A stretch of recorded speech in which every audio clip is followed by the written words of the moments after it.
Hey everybody, welcome to 501 Week 5. So this week we are talking about community and more about 21st century education.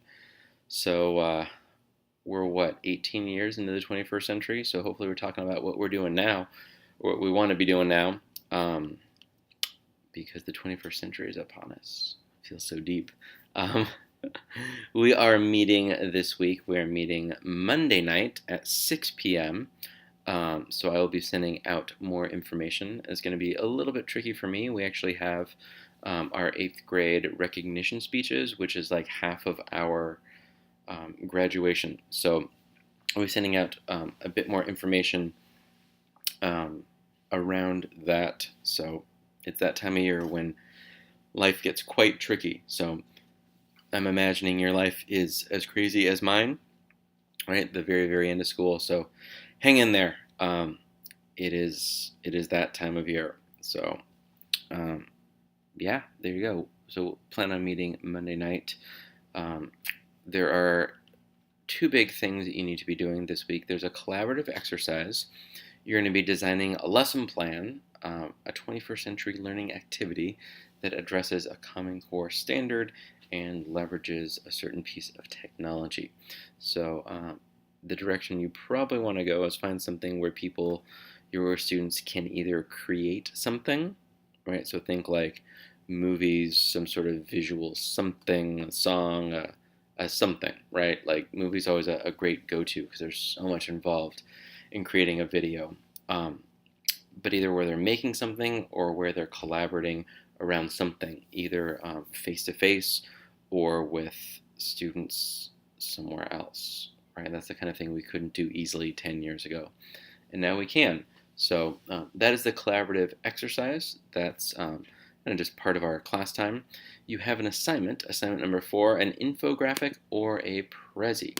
So I highly recommend sticking with an infographic. Prezis have, when they're brand new to you, look super cool, and you're like, oh my goodness. But on the whole, as far as trends go, they've kind of come and gone.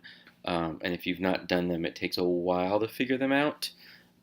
So on the other hand, infographics, in my opinion, are just now like really becoming significant. I think it's an amazing tool for educators to be able to share something visual that just makes sense and shares important information. I think it's even more important for students to be able to create infographics. In fact, you can even mash it up and have your lesson plan be students make infographics. That's your collaborative exercise, and then your assignment is to actually make an infographic. There's lots of ways to do this. Piktochart, and I'll link to it in our notes, is my favorite. I've not played with a lot of them, but I have friends that have, and that's the one that they pretty consistently use.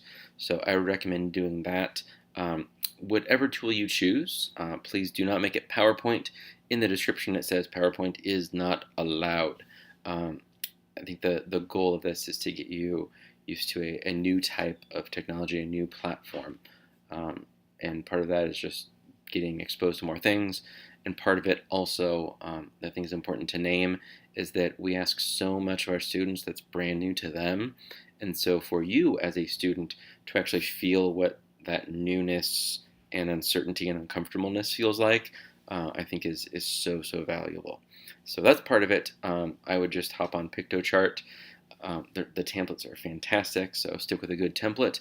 And what you're going to be doing is creating an infographic that communicates the conditions necessary for a particular application of technology that addresses a learning need in the 21st century. So the 21st century is now. What is a 21st century need? And then you're going to think about what that big need is, and then what a tool is, and what are the conditions necessary for that to happen. Please think about space, right? Classroom environment. That's a big thing. I just finished the slides for my presentation at ISTE, ISTE, that's the big International Ed Tech organization. So I'm presenting an Ignite session. If you have no idea what I'm talking about, pause what I'm doing and Google ISTE Ignite, or just YouTube it, and it will blow your mind.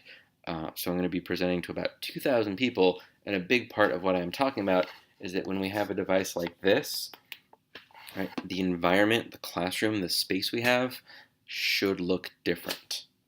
And whatever that environment is, communicates something, right? It is not neutral. The environment shapes behavior. That's super important. I'm going to repeat it because you're not going to remind me. Environment shapes behavior. And so we need to think purposefully about what tools we have and what space we want set up in our rooms and our spaces and our classrooms and our studios, whatever you want to call it, that supports that learning need. So putting kids in rows, a lot of friends are now calling those rows cemetery style, right? They just sit down and that's it. Like their brains are off. What does a 21st century classroom look like? I think is a big part of what learning needs are in the 21st century. So that is your assignment. I will be seeing you Monday night and look forward to chatting with you more then. Happy week 5.